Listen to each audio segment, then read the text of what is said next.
In a nondescript high school, tucked away in a sleepy suburban town, Laszlo stood out for all the wrong academic reasons. He was a sophomore with an uncanny ability to socialize, a virtuoso in the fine art of friendship, but a dud when it came to algebra, geometry, and just about everything else in the school curriculum. His charm was as conspicuous as his grades were dismal. Among his teachers, Mr. Thompson, the math instructor, was particularly critical of Laszlo. The teacher couldn't fathom how someone so full of life could be so disengaged in class. Mr. Thompson, a man of strict principles and even stricter teaching methods, considered Laszlo's nonchalance a personal affront. The two were like oil and water, never mixing, always at odds. In the school's faculty room, the whispers grew louder. Laszlo might have a learning disability, some said. Others nodded, chiming in that his inability to focus in class was a glaring red flag. Meetings were called, concerned emails were sent, and consultations with learning specialists were scheduled. Then, one fateful day, everything changed.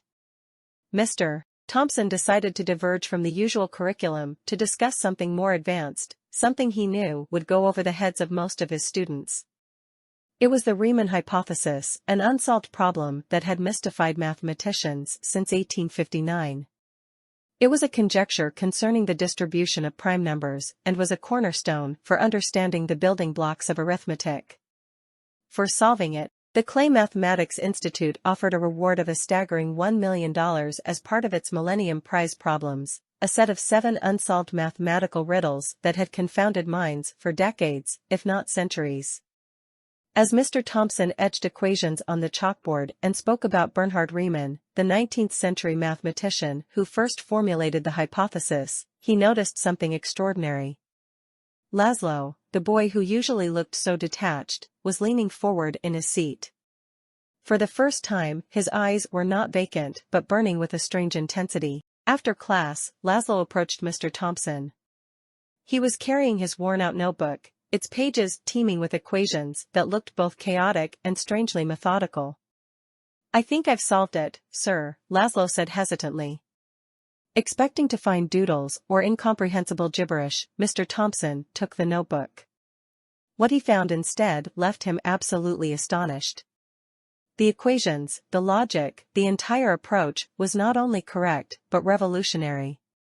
In a dizzying moment, Mr. Thompson realized he needed a second opinion in that this 16-year-old might have done what no mathematician could do in over 160 years. He had solved the Riemann hypothesis. He contacted the Clay Institute immediately as they were the only ones to help identify if this was possible with Laszlo's theory. Word spread like wildfire.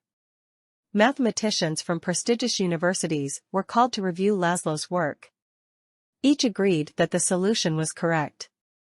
The Clay Institute honored their promise, and Laszlo was awarded the $1 million prize. The media spotlight was suddenly on this young boy from a small town who had become a global sensation overnight.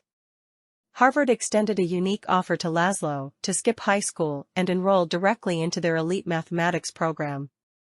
Once at Harvard, Laszlo collaborated with some of the finest mathematical minds in the world. Together, they began crafting a new curriculum for high schools, a series of textbooks that would soon be used across the nation, replacing the outdated, yawn-inducing materials that had long plagued American education. And yes, the new curriculum was implemented even at Laszlo's former high school, forcing Mr. Thompson and his colleagues to teach from textbooks their former student had helped create.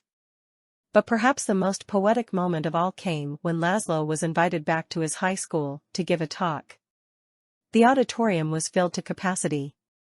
Teachers, students, and even the local press had shown up. As Laszlo stepped onto the stage, he looked out into the audience and locked eyes with Mr. Thompson. There was no malice, no "I told you so," just a mutual acknowledgement that they had both underestimated each other.